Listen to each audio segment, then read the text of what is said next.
तो उन्होंने कहा सलेंसर बेंड तो पहले से होगा आपका, पिछले वाला बम्पर भी पहले से हिट हुआ होगा आपका। कहते हैं एक ही एक्सीडेंट में गाड़ी तीन साइड से डैमेज कैसे हो गई। अब वो ये मानने को तैयार ही नहीं है कि टायर दोबारा रोटेट होकर मेरी गाड़ी पे आके लग गया। मेरे से उन्होंने 3 कंसेक्यूटिव इंश्योरेंस के जो डॉक्यूमेंट होते हैं वो मांगे 3 साल के। पर मैं मेरा आपसे क्वेश्चन ये है कि कौन मतलब अपना 3 या 4 साल का इंश्योरेंस का डॉक्यूमेंट संभाल के रखता है, पहली बात तो मुझे ये बताइए। हेलो दोस्तों, क्या हाल चाल। आ, आप जो भी ऑटोमोटिव इंडस्ट्री से जुड़ा हुआ है, ऑटोमोबाइल इंडस्ट्री से जुड़ा हुआ है, यूट्यूबिंग देखता है, उनको विक्रम अहलावत जी तो पता ही होंगे, जो जिन्होंने अपना भी किस्सा शेयर किया है कि उनके साथ इंश्योरेंस कंपनी ने कैसे स्कैम करने की कोशिश की। हुआ क्या था कि उनकी गाड़ी का जो स्कॉर्पियन गाड़ी उनके पास, उसका जो रियर डेड एक्सल था वो कि छोटे से मोटे डैमेज की वजह से थोड़ा ट्विस्ट हो गया था, और उनके दोनों टायर जो पीछे वाले थे वो घिस गए थे। तो उनको क्लेम लेने में काफ़ी प्रॉब्लम आई थी, क्योंकि वो एक ऐसी चीज़ नहीं है जो डायरेक्टली विजिबल है, आपकी गाड़ी कहीं डायरेक्ट हिट हुई हो या नहीं हुई हो। तो उसमें जब आपकी गाड़ी डायरेक्ट हिट होती है तो आपको दिख जाता है कि बम्पर टूट गया है, बोनट टूट गया है, या कोई और बॉडी पार्ट बेंट हो गया है। पर इसमें क्या था कि गाड़ी का ना नीचे वाला जो डेड एक्सल होता है उसके ऊपर किसी पत्थर चीज़ से हिट हुआ था, जिसकी वजह से वो बेंड हो गया था और वो गाड़ी टायर खा रही थी। तो उनके साथ उनको काफ़ी सारे इश्यूज आए, और इसी चीज़ को एक्सटेंड करते हुए, इसी स्कैम को एक्सटेंड करते हुए मैंने भी मतलब एक बार 2017 में मेरे पास जो इससे पहले वाली गाड़ी थी मेरे साथ, मैंने भी एक बार क्लेम लिया था। तो मुझे भी सेम प्रॉब्लम आई थी। एक्चुअली हुआ क्या था कि मैं ना एक बार वृंदावन से वापस आ रहा था अपनी फैमिली के साथ। तो उसमें रात का टाइम था, करीबन मेरे ख्याल से 10:30-11 बज रहे होंगे। और जो ये केएमपी है, इस पे बहुत उस टाइम बहुत अंधेरा होता था, अब तो शायद लाइट्स लग गई हैं। तो जब जैसे ही पलवल से मैं इधर की तरफ मुड़ा, मानेसर की तरफ, तो करीबन टॉल मैंने क्रॉस किया था, फर्स्ट जो टॉल आया था। और उसके बाद थोड़ी सी आगे चला तो मैंने एकदम से देखा कि ना एक ट्रक का टायर जो होता है वो पूरा रिम समेत नीचे गिरा पड़ा था। और जैसे ही काफ़ी जब मुझे दिखा कि वो टायर पड़ा हुआ है रोड पे, और तो वो गाड़ी काफ़ी स्पीड में थी और गाड़ी कंट्रोल होना भी बड़ा मुश्किल था। तो मैंने क्या किया, मैंने सिर्फ स्टीयरिंग पकड़ा और मैंने गाड़ी जितनी बचा सकता था मैंने उतनी बचाई। गाड़ी लेफ्ट साइड से टायर पे चढ़ी थी, और थोड़ा सा मतलब ऐसे टिल्ट होके वापस आ गई थी। टिल्ट होने की वजह से क्या हुआ था कि इस साइड डिवाइडर था राइट साइड में, तो पिछला बम्पर टच हो गया था डिवाइडर से, और पिछला अलॉय भी टच हो गया था। और जो फ्रंट साइड थी, जहाँ से डैमेज, जहाँ से मेन इम्पैक्ट हुआ था टायर का, वो टायर लॉक हो गया था और टायर फट भी गया था, और जैम हो गया था बिल्कुल टायर। जो गाड़ी हिट हुई थी वो आप कह सकते हो कि हेडलाइट के नीचे नीचे थी, तो सिर्फ डैमेज जो दिख रहा था वो सिर्फ बम्पर पे और टायर पे। और टायर क्योंकि लॉक हो गया था, शायद चेसिस बेंड हो गई थी। तो जैसे ही एक्सीडेंट हुआ, हमने गाड़ी घसीट के एक टायर पे खींच के साइड करी। तो पीछे से एक और गाड़ी आई और सेम टायर उस पर हिट हुआ, और वो टायर मतलब रोटेट होता हुआ वापस से मेरी गाड़ी पे आगे लगा पीछे से। तो पीछे से क्या हुआ कि थोड़ा सा बम्पर और साइलेंसर बेंड हो गया। अब जब क्लेम की बारी आई तो गाड़ी मेरी टो होके गई थी। तो जैसे विक्रम भैया ने कहा कि आप सेम स्पॉट का आप फोटोग्राफ ले लो या इंसिडेंट कुछ रिकॉर्ड कर लो। तो गाड़ी तो टो होके गई थी, तो वैसे भी रिकॉर्ड्स में आना ही था कि यहाँ से टो हो गई है और यहाँ पे कुछ एक्सीडेंट हुआ है, और आसपास कोई गाड़ी थी नहीं, तो साफ पता था कि टायर से हिट हुई है। अब क्लेम लेने के बारे टाइम पे क्या हुआ कि उन्होंने मुझे कहा कि आगे से आपकी गाड़ी लगी है इस साइड से, हम जो भी आगे का डैमेज है, जैसे नीचे वाली फॉग लाइट हो गई, बम्पर हो गया, टायर हो गया, और टायर से रिलेटेड जो भी सस्पेंशन का या फिर मतलब अलॉय का और या फिर चेसिस का जो भी नुकसान हुआ वो हम इंश्योरेंस में कवर कर लेंगे। और राइट साइड में उन्होंने कहा कि आपको अलॉय अगर आपका रगड़ा है साइड से डिवाइडर से, तो वो हम कंसिडर कर सकते हैं, पर वो देखते हैं हम शायद एक ही अलॉय देंगे आपको। हम एक काम करेंगे, हम फ्रंट लेफ्ट अलॉय की जगह ना हम देंगे, हम आपको राइट साइड का रेयर अलॉय दे देंगे। तो फिर जब मैंने कहा कि पीछे से भी गाड़ी टायर आगे लगा है, तो उन्होंने कहा सलेंसर बेंड तो पहले से होगा आपका, पिछले वाला बम्पर भी पहले से हिट हुआ होगा आपका। मैंने कहा आप कहते हैं एक ही एक्सीडेंट में गाड़ी तीन साइड से डैमेज कैसे हो गई। मैंने कहा यार ये मैं रिकॉर्डिंग तो मेरे पास है नहीं जो तीन साइड से डैमेज हो गई, क्योंकि इधर से टायर में हिट हुई थी गाड़ी, और जब गाड़ी हमने साइड कर दी थी, टायर वहीं पे रह गया था। तो पीछे से दूसरी गाड़ी, वो भी सेम टायर पे हिट हुई, जो टायर गिरा हुआ पड़ा था रोड पे, और वो रोटेट होके फिर आगे मेरी गाड़ी पे लगा। अब वो ये मानने को तैयार ही नहीं है कि टायर दोबारा रोटेट होके मेरी गाड़ी पे आके लग गया।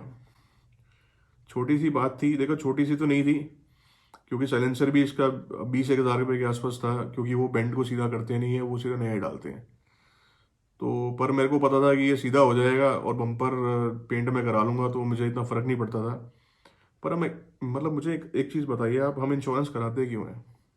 हम इंश्योरेंस कराते वक्त तो हम ये देखते हैं कि ज़ीरो डिप्ट भी होना चाहिए, आरटीआई भी होना चाहिए, और कंज्यूमर बिल्स भी इंक्लूड होने चाहिए, सारी चीज़ होनी चाहिए, ताकि हमें कोई भी प्रॉब्लम ना फेस करनी पड़े। लेकिन जब इंश्योरेंस कंपनी लेते हुए तो कुछ और है प्रीमियम, और देने के टाइम पे कुछ और है। जब आपकी गाड़ी टो होके गई है और गाड़ी वहाँ दिखा रही है कि वहीं वहाँ पे हिट हुई है, टायर आपको दिख रहा है वहाँ पड़ा हुआ, और डैमेज भी दिख रहा है आपको, तो छोटी सी बात, पीछे साइलेंसर वाली बात मानने में को क्या प्रॉब्लम थी? उस दिन के बाद मैं आपको अभी भी, पहले भी मैंने आपको वीडियोस में बताया कि आप डैश कैम लगवा लीजिए अपनी गाड़ी में। मैंने अब उसके जो अब ये दूसरी गाड़ी ली थी, मैंने इसमें आते ही डायरेक्ट डैश कैम इंस्टॉल कर दिया था, और जो कि डुअल चैनल है, फ्रंट और रेयर, ताकि अगर कोई मिसहैपनिंग हो तो उसको हम रिकॉर्ड कर सकें। देखो वीडियो फुटेज तो कोई भी निगलेक्ट नहीं करता। और जब मेरा मेन कंसर्न, इंसिडेंट तो मैंने आपको बता दिया, पर मेरा मेन कंसर्न ये नहीं है। मेरा मेन सिर्फ दो तीन क्वेश्चन है, हम इंश्योरेंस कराते क्यों हैं? मतलब हम क्लेम लेने के लिए इंश्योरेंस कराते हैं, हम कराते हैं कि कोई कोई मिसहैपनिंग हो जाए तो हम हमारे ऊपर फाइनेंशियल बर्डन ना आए। ऐसा तो कोई भी नहीं होगा कि छोटी मोटी लग जाए और हम इंश्योरेंस क्लेम लगाने चले जाएं। 5-7-10 हज़ार का तो मेरे ख्याल से, जो भी अगर कुछ डैमेज होता भी है तो हम कहते हैं कौन इंश्योरेंस के चक्रों में पड़ेगा, गाड़ी छोड़नी पड़ेगी वहाँ पे 15-20 दिन महीना, तो हम खुद ही ऐसे करा लेते हैं। जो ऑफिस गोएंगे, जिनको रोज़ गाड़ी चाहिए होती है, वो तो कहते हैं कि हमें इतना तो हमें कैब में पे करना पड़ जाएगा।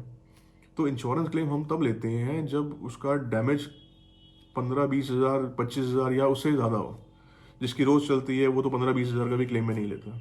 अच्छा, अब मेन चीज़ क्या थी? मेन चीज़ ये थी, जब मैंने इंश्योरेंस क्लेम फाइल किया तो मेरे पास सर्वेयर का नेक्स्ट डे कॉल आया, कहता है मुझे ना जो करंट इंश्योरेंस है वो डॉक्यूमेंट, और आपके आधार कार्ड के डॉक्यूमेंट और डीएल वगैरह, ये सब जो भी रिलेटेड डॉक्यूमेंट्स होते हैं वो आप मुझे दे दीजिए। मैंने ठीक है जी, दे देते हैं।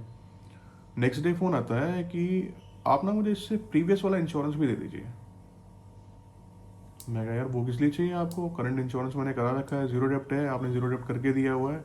अगर मैं एलिजिबल नहीं होता तो आप आते गाड़ी का सर्वे करते, चारों साइड से देखते कितनी लगी है या कोई डेंट है या नहीं है, तो आप जीरो डेप्ट कीजिए। चलिए ठीक है, मेरे पास पड़ा था, मैंने कहा कौन इनसे बहस करेगा, मैंने दे दिया लास्ट ईयर का। फिर नेक्स्ट डे आता है कि हमें ना इससे भी पहले वाला ईयर का चाहिए। मैंने वो भी दे दिया। मेरे से उन्होंने 3 कंसेक्यूटिव इंश्योरेंस के जो डॉक्यूमेंट होते हैं वो मांगे, 3 साल के। मैं कहा मैंने ठीक है, मैं सेकंड ओनर हूँ, मैंने 2013 गाड़ी थी वो वाली ली, मैंने 2015 में स्टार्टिंग में ली थी। करीबन 3 साल से इंश्योरेंस मैं करा रहा हूँ, 3 या 4 साल से ज़ीरो डेप्ट करा रहा हूँ। पहले वाला ही जो एनसीबी है वो कैरी फॉरवर्ड चल रहा है, जब ओनर चेंज होता है तब तो ज़ीरो हो जाता है वो, उसके बाद दोबारा से वही चल रहा है। मेरे पास पड़े थे, मैंने दे दिए। पर मेरा आपसे क्वेश्चन ये है कि कौन मतलब अपना 3 या 4 साल का इंश्योरेंस का डॉक्यूमेंट संभाल के रखता है? पहली बात तो मुझे ये बताइए। अगर आपको क्रॉस वेरीफाई करना है तो जो भी हम इंश्योरेंस कराते हैं उस पर लिखा होता है प्रीवियस पॉलिसी नंबर ये और इस कंपनी से वर्क, आप अपने ऑनलाइन डॉक्यूमेंट्स में चेक कीजिए ना, क्रॉस वेरीफाई कीजिए। आप कस्टमर क्यों हैरास कर रहे हो? ठीक है, मेरे पास मेल पे पड़े थे, मैं कुछ मेरी आदत है डॉक्यूमेंट्स ये वाले संभाल के रखने की, तो मेरे पास पड़े थे तो मैंने दे दिए उनको। तो जो ये कस्टमर को हरास करते हैं ना, ये प्रॉब्लम यहाँ पे है। प्रॉब्लम ये नहीं है कि आपने डैमेज, आप जस्टिफाई नहीं कर पा रहे कि अभी डैमेज हुआ है या आपने जानबूझ के किया है या जो भी है। प्रॉब्लम ये नहीं है कि एक्सीडेंट हुआ है, प्रॉब्लम ये है कि जो आप कस्टमर को हरास कर रहे हो, आप वो जस्टिफाइड नहीं है। हम इंश्योरेंस लेते क्यों हैं? अपनी ताकि फाइनेंशियल बर्डन ना पड़े, कोई मिसहैपनिंग हो जाए उसको कवर अप करने के लिए ना। आप तो अगर मिसहैपनिंग हो जाए तो आप तो हरास कर रहे हो कस्टमर को। और डीएल की बात आई तो डीएल भी मेरा भी 2000 मेरे ख्याल से 5 में बना हुआ, 18 साल पुराना डीएल होगा, 18 या 19 या 17 साल पहले तो डीएल बना था, 2026 तक वैलिड है। तो मैं क्यों उसको अपडेट कराऊँ? मतलब मुझे ज़रूरत ही नहीं पड़ी, जब मेरा एड्रेस वही है, मेरा कोई भी डिटेल्स मेरी चेंज नहीं हुई है, तो मैं आपके अपना डीएल क्यों अपडेट कराऊँ जब तक वो वैलिड है? तो मुझे भी नहीं पता कि वो ऑनलाइन चढ़ा हुआ है या नहीं चढ़ा हुआ, मतलब वेरीफाई कर सकते हैं या नहीं कर सकते, और मेरे को कोई दिक्कत भी नहीं आई। तीसरी बात ये है, मैंने लाइफ में अभी तक जब से मैं गाड़ी चला रहा हूँ 2005 से या 4 से, मैंने अभी तक सिर्फ लाइफ में 2 ही क्लेम लिया है, एक मेरा बाइक का और एक गाड़ी का। आप ये भी तो वेरीफाई कीजिए कि बंदा कितनी बार क्लेम ले रहा है। मतलब अगर वो फेक क्लेम ले रहा होगा तो हर 6 महीने में, साल में, 1.5 साल, 2 साल में ले रहा होगा कि भाई थोड़ा सा स्क्रैच पड़ जाता है और मैं क्लेम ले लूँ। आप ये भी तो चेक कीजिए ना, आपके पास सारा रिकॉर्ड है। आजकल सब कुछ ऑनलाइन है। जब अब डीजी लॉकर आपको डीएल को वेरीफाई कर रहा है, आधार कार्ड को वेरीफाई कर रहा है, पैन कार्ड को वेरीफाई कर रहा है, तो आप ये कैसे कह सकते हैं कि आपका जो डीएल है वो ऑनलाइन वेरीफाइड नहीं है? या फिर आपकी पॉलिसीज, पिछली वाली पॉलिसीज दिखाइए, उससे पिछली वाली दिखाइए। सारा कुछ तो है डिटेल्स में। पॉलिसी देते वक्त तो सारी डिटेल, जो डिटेल्स आप मांगते हो सब तो हम देते हैं। ऐसी कौन सी चीज़ है जो हम नहीं देते? अभी पीछे एक इंसिडेंट था, मेरे को कहता है आपको पैन कार्ड में फोटो अपडेटेड नहीं है। मैंने कहा नहीं है यार, जब मैं 18 साल का हुआ था मैंने बनवाया था वो। अपडेट क्या करनी है उसमें? उसमें चेंज क्या है? तो आप पैन नंबर डालिए ऑनलाइन पे, आप डीजी लॉकर में डालिए, वेरीफाई कर रहे हैं आप कि डॉक्यूमेंट जेन्युइन है, उसमें कुछ चेंजेस ही नहीं है। ये तो बिना बात की कस्टमर को हैरास करने की वाली बात है। देखो, इस वीडियो में मैंने भी किसी भी इंश्योरेंस कंपनी का नाम इसलिए नहीं लिया क्योंकि मैं भी किसी भी इंश्योरेंस कंपनी को डिफेम करना नहीं चाहता। बस मैं तो अपना एक्सपीरियंस शेयर कर रहा था कि इंश्योरेंस क्लेम लेते वक्त क्या क्या प्रॉब्लम्स आती हैं और कैसे कैसे ये इंश्योरेंस कंपनीज कस्टमर को हरास करती हैं। थैंक्स टू विक्रम भाई, आपने इंश्योरेंस का इंसिडेंट शेयर किया तो मुझे अपनी बात भी याद आ गई, और मैंने कहा मैं भी थोड़ा सा अपना एक्सपीरियंस शेयर करूँ सबके साथ, ताकि लोग अवेयर हो पाएँ। और अगर कोई प्रॉब्लम आती भी है तो क्या पता, शायद उनको, हम सबको, गवर्नमेंट कुछ चेंजेस करती है तो सबका कुछ भला हो जाए। तो अगर आपको वीडियोस ये इन्फॉर्मेटिव लगी हो तो do like, comment and subscribe. Thank you and hats off to Vikram भाई।